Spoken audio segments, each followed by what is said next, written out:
This is the third recording for Chapter 14, and like I told you at the end of the second recording, we're going to learn about different inheritance patterns that you see in humans. Well, they can be in other animals too, but we're going to focus on human inheritance. So Gregor Mendel studied garden peas, and it just ended up that the traits he studied in the garden peas showed an inheritance pattern called complete dominance. That means that for each trait he studied, there were two alleles or two versions of that trait. One version was dominant, one was recessive. And that ends up looking like this. When you have an individual with a dominant phenotype, they can be heterozygous or they can be homozygous. So a heterozygous individual and a dominant, a homozygous dominant individual, they're going to have the same phenotype. They're identical, okay? They're going to both show the dominant phenotype. The only way in complete dominance, the only way you're going to see the recessive phenotype is if an individual inherits two alleles for that recessive trait. All right, so there's another inheritance pattern called incomplete dominance. And this is a little bit like the blending hypothesis that we talked about that some people believed before Gregor Mendel came along. So incomplete dominance says that the heterozygous or hybrid individual is going to show a phenotype somewhere in between the phenotypes of the two parents, the two dominant parents. So if you have parents who are dominant for who show two different phenotypes, but both of them are homozygous for that gene or allele, then the heterozygous offspring, the hybrid between those two parents, is going to show kind of a blend, or it's going to have a trait that's somehow a mix of the two parents. Okay, so the phenotype of the hybrid is somewhere between, or it's a mix. So let's look at an example before we do another inheritance pattern. Snapdragon flowers are a great example. So if you have red, white, and pink varieties of snapdragon flowers. The red flowers have, and what we're looking at here is the big C stands for color. So the red flowers have genes or alleles that are they're represented by a C superscript big R, or C superscript big W. So basically, I'm going to say CR, CR, CW, CW, because that's easier to say. So you have a red flower individual, they're going to have the alleles CR, CR, two red alleles. White individual, CW, CW, two white alleles. All right? We're using a different system of notation, but that's okay. Then the offspring is going to have one of the CR alleles and then one of the CW alleles. So the offspring that is heterozygous, that has both red and white alleles, is going to show a blend of red and white, which is pink in this case. And then the F2s, very, very similar to a monohybrid cross. You cross two of the pink hybrid offspring of the F1s, and you're going to get one red, two pink, and one white. 1:2:1 ratio of the genotypes. But you also are going to get a 1:2:1 ratio of phenotypes. Whereas if this would have been dominant, complete dominance, you would have gotten three red and one white. So here you're going to get one red, two pink, one white. You'll get the same ratio in the phenotypes as you get in the genotype. So that's an example of incomplete dominance. Then we have codominance, and that is when the hybrid individual expresses both traits.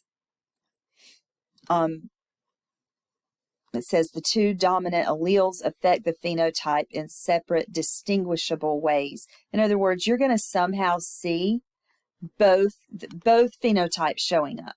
This would be like, instead of red and white making pink, it would be red and white making red and white stripes, you know. So let's look at codominance, if there's any examples.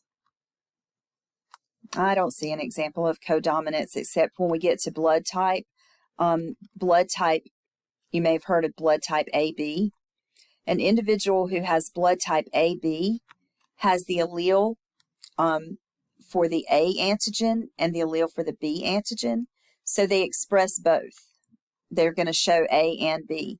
But for just a regular example, like I said, I mean, I'm making this up, but codominance in flowers, it would show up as, you know, you've probably heard of variegated, like the coleus leaves that we had in lab. So variegated is just when you have certain areas that are one color, certain areas that are another color. So what you would see if this had been codominance is, instead of pink, you would have seen red and white showing up. You know, red patches and white patches. That would be codominance. Okay.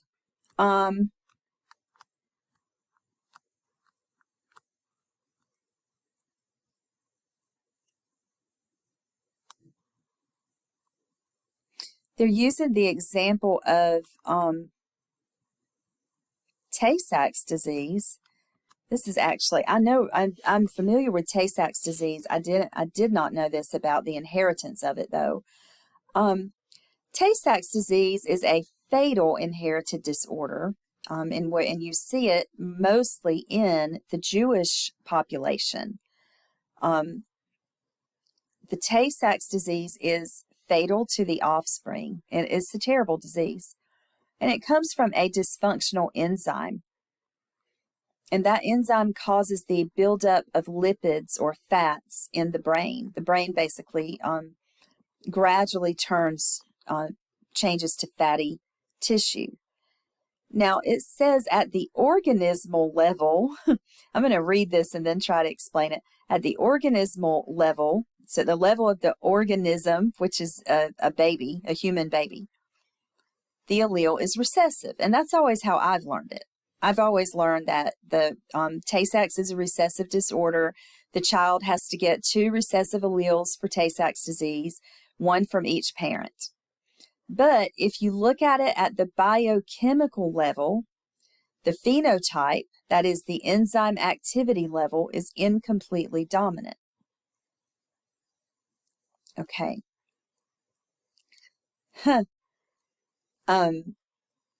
So the activity of the enzyme is incompletely dominant. So I guess if you end up being, the only way 2 parents are going to have a child with Tay-Sachs disease is if they're both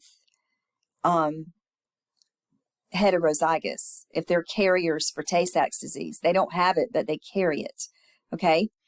So they apparently, what this is saying to me is, they're going to produce that dysfunctional enzyme. They're going to produce like half of the dysfunctional enzyme and half of the regular enzyme. That's the only way you could see incomplete dominance. A blending between regular normal enzyme and dysfunctional enzyme is half normal, half dysfunctional. So the parents would produce like 50% of this enzyme is going to be dysfunctional, but it doesn't cause them to actually get Tay-Sachs. Okay? Then at the molecular level, this is talking about the DNA level. At the DNA level, it says the alleles are codominant, and that is really hard to explain, but both are expressed in the heterozygous individuals. So, yeah, that's just too hard. I'm going to move on. Maybe I'll talk to you about it in class, but okay.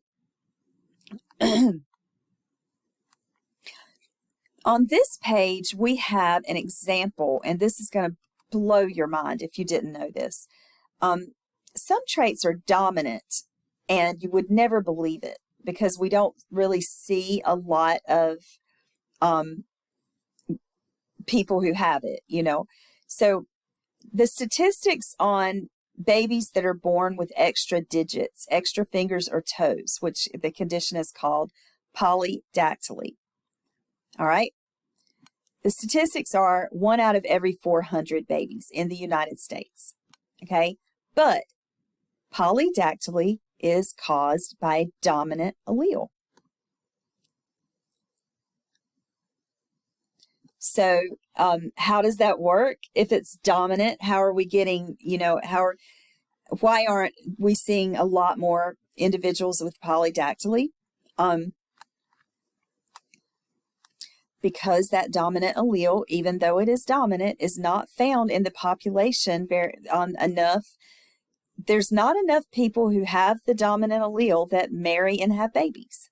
So it's dominant, but it's still not it's like dominant meaning, okay, all you have to have is one allele for polydactyly and you're going to have an extra finger or an extra toe or both.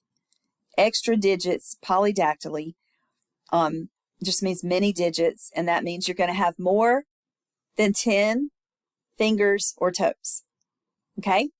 You're more than 10 fingers or toes. So that is actually a dominant allele, but we don't see it that much because that dominant allele is it doesn't occur very often we don't see, it's not in a lot of individuals. And those individuals, because there's not many of them that have it, they don't get together and have babies often enough for it to have shown up yet, any more than 1 out of every 400. Now, it does sound like that there's a possibility, great possibility, that number can go up over time, but I guess we'll have to see. All right, there's another inheritance pattern called multiple alleles, and we see that in the blood types. So far, every trait that we have talked about has had only 2 versions or 2 alleles for the trait, okay? Multiple alleles is when you have more than 2 alleles, more than 2 versions that are possible. Now, don't get confused. Each individual still only inherits 2 alleles from their parents, one from mom, one from dad. But this is just telling you that there are 3 possible alleles that they could inherit. So for the blood types, there are 3 alleles. There's the IA, IB, and then the little I allele. And the way that works, I'll show you a chart, is the IA allele codes for the A antigen. You would find this A antigen on the surface of the red blood cell if you had the IA allele. The IB allele codes for the B antigen. Same thing. If you have the IB allele, you're going to have the B antigen on the surface of your red blood cells.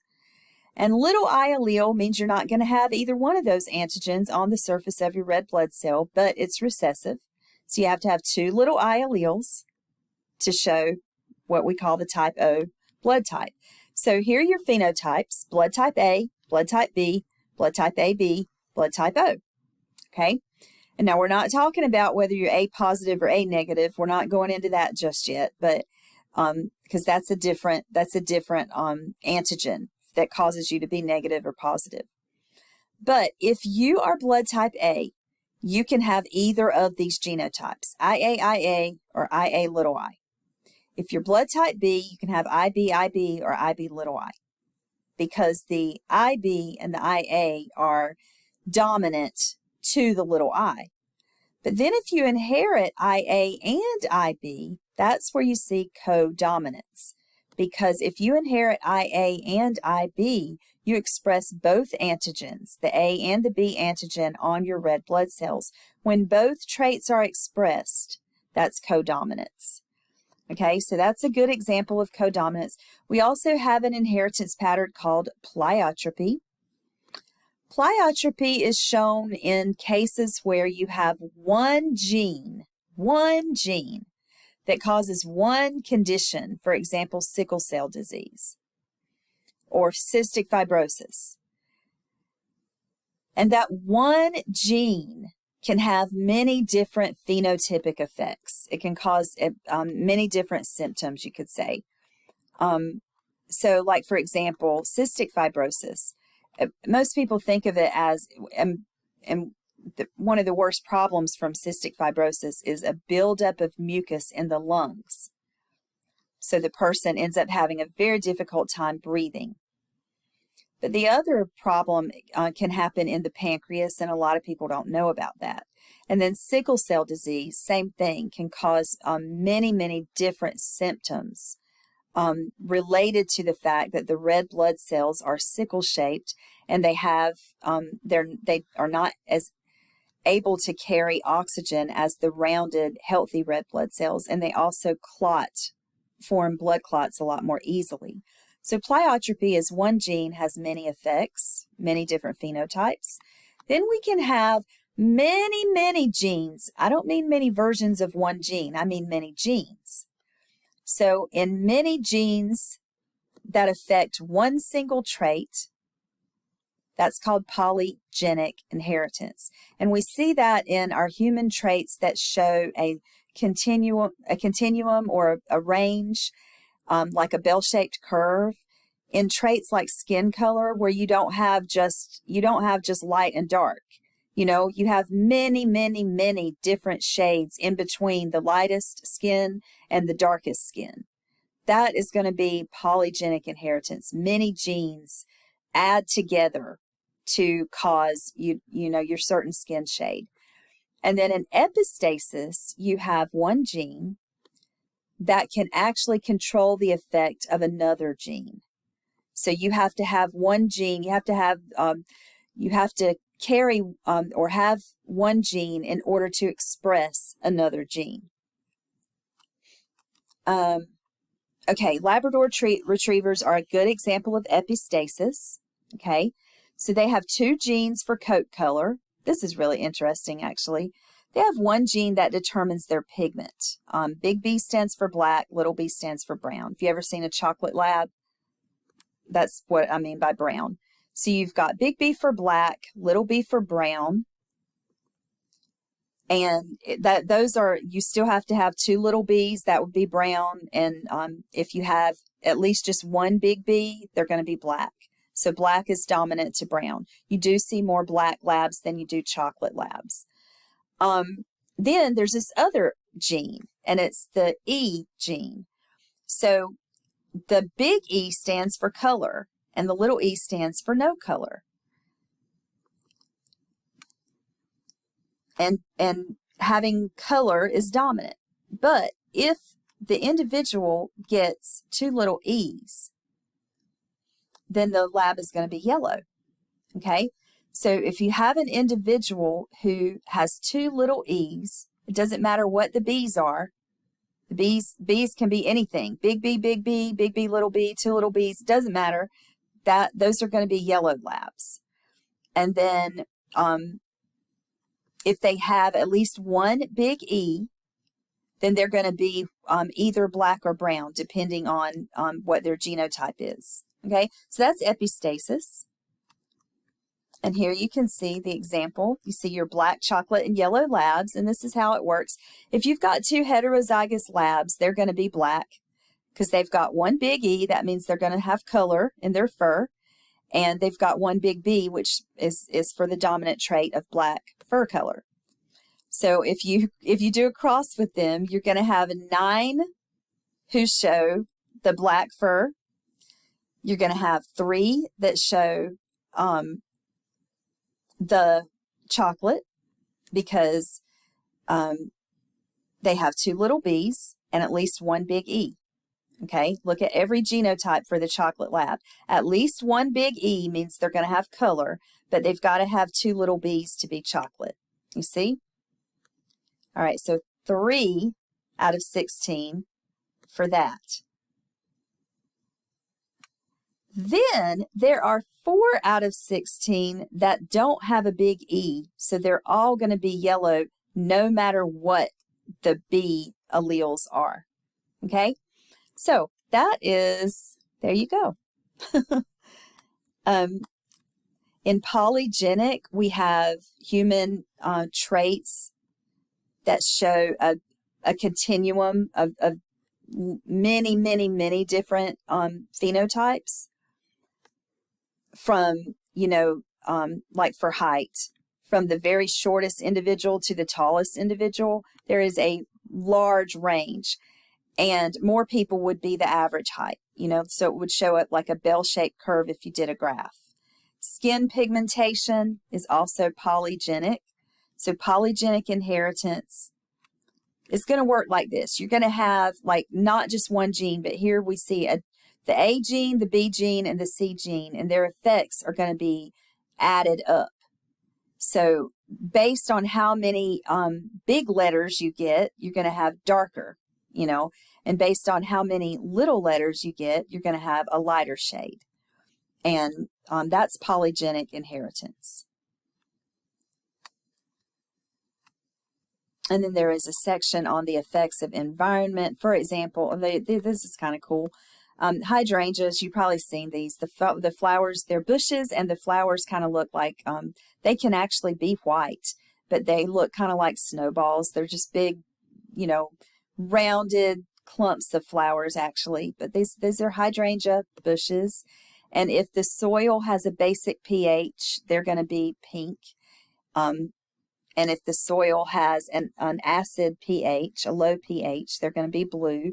And you can get purple ones, which would be like neutral pH. But that's just an example of how the environment affects heredity. And, okay, a pedigree is like a family tree of traits. Let's look at this pedigree. If you see a pedigree, what you're going to have is squares for the males and circles for the females. And in the pedigree, whatever trait that you're looking at, the individual who has that trait will be shaded in. Now, if you ever see this pattern, I was looking for patterns here. If you ever see two parents who don't have the trait and they have a child who does, then the trait has got to be recessive. Two parents who don't have it, but they've got a child who does. The only thing possible is that the trait itself is recessive. You see how this child has two little t's?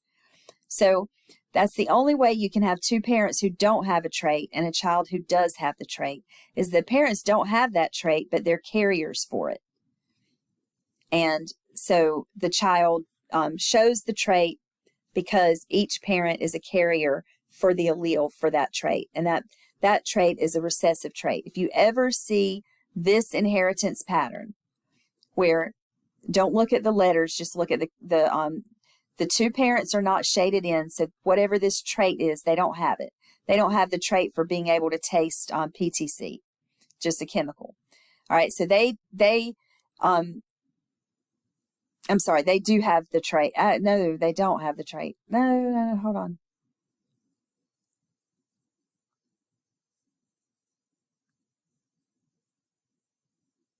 Well, the way that you do a, okay, the way that you do these, the person who has the trait is shaded. So, I mean, this tells you the answer. Okay, so I just always thought PTC tasting was dominant, but I do this in class and most of my students can taste it. Well, okay, bottom line, if you ever see two parents who are not shaded, that means they don't have that trait of being able to taste the PTC, okay? But they ever have a child who does have the trait, two unshaded parents, one shaded child, then that trait is recessive. So two little t's means recessive, and so PTC tasting must be recessive. The trait of widow's peak is dominant, and I see the pattern here. If you ever have two parents who have the trait, but they've got a child who doesn't, then the trait is dominant. Okay, so if you can just remember these patterns here, two dominant parents, two shaded parents with at least one unshaded child, that tells you the trait is dominant. That is a pattern. If you see that in a pedigree, the trait must be dominant. But if you have, and we see this pattern 2 times here, if you have two parents who don't have the trait, they're not shaded, and they have at least one child who has it, the trait is recessive. And you see this pattern again. These two parents, not shaded, one child who is shaded. So two parents who don't have the trait has a child who does have the trait, then the trait is recessive. And here is a example of, it looks like showing you a Punnett square for just a simple trait of freckles in humans.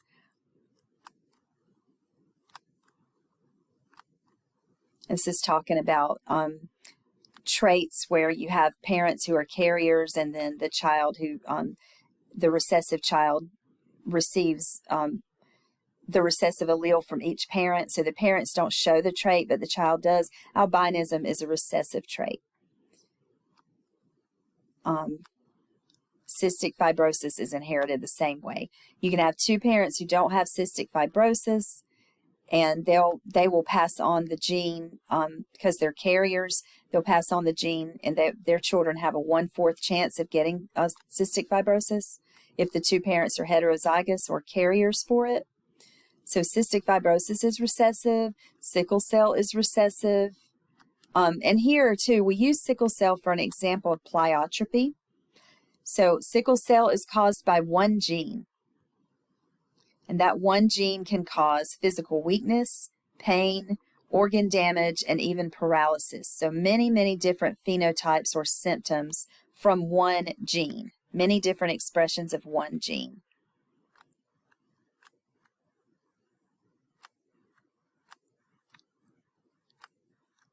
Achondroplasia is actually caused by a dominant allele, dwarfism. But again, even though it's dominant, we don't see it often in the population because that dominant trait is just, it's not very common. You know, you don't commonly have individuals with it who, have children. It just isn't found in the population that much. So there's most dominant traits, you see more people having that trait than you do who don't have it. Dominant traits tend to be the one you see mostly. But there's a few examples like achondroplasia where it is dominant, polydactyly is dominant, but you still don't have that many people with it. Then there is one called Huntington's disease, and that is a dominant, horrible disease, but it doesn't start. You don't start seeing the symptoms from it until about 35 to 40 years of age. By that time, the person's already had children, and all you have to have is one allele for that, because it's dominant.